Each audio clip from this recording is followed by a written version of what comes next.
Magandang kalusugan po sa ating lahat mga kaibigan. Muli, ako po si Dr. Rodel de los Santos, Medical Consultant ng Trends LDR Marketing. Ang tatalakayin po nating topic sa araw na ito ay ang tungkol po sa sakit na cancer. Ano ho ba ang sakit na cancer?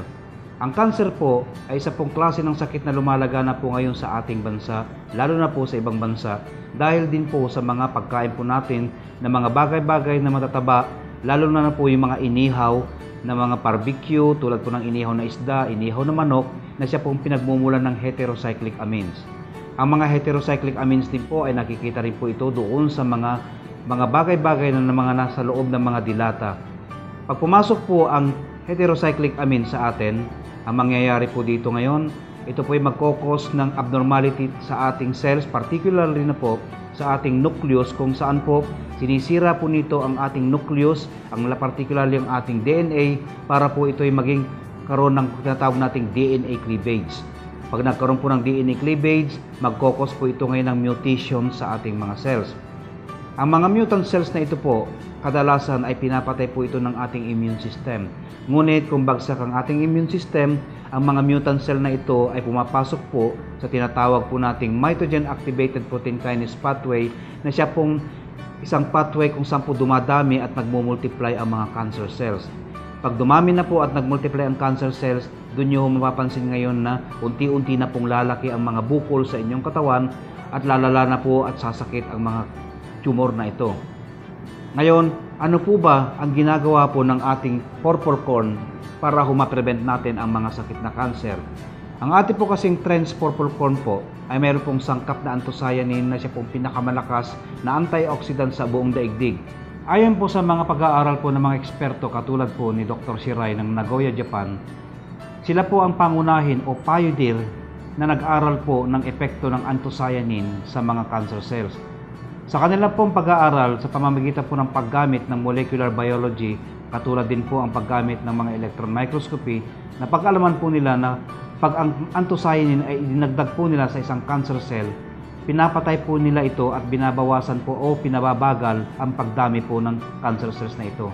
Sinundan din po ito ng mga studies na ginawa po sa ibang bansa, katulad po ng Amerika at Europa, na sa kanilang pag-aaral ay parehong-pareho din po ang nakita nilang mga resulta sa isinagawang pag-aaral ni Dr. Shirai. Ito naman po ay sa pamamagitan ng paggamit ng mga tinatawag po natin ng mga dark violet na mga prutas katulad po ng acai berry, ng black currant at ng mga choki berry.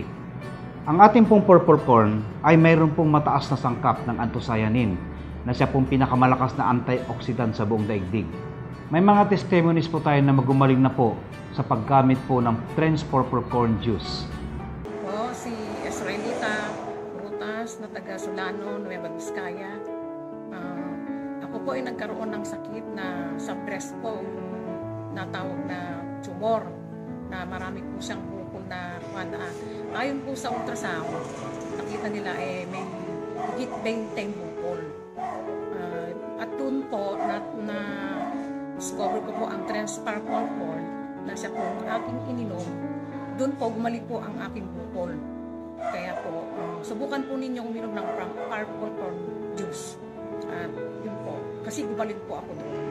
Ako po si Valentina Mendoza, 69 years old, taga Batangas City. Ako po ay nagkaroon ng bukol sa aking kanang braso.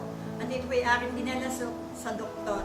Subalit hindi po naoperahan dahil sa aking malaking nervyos. Sinubukan ko pong uminom ng Trends purple corn. At ito po ay unti-unting lumiit hanggang sa hindi na po ako nakapagpapera.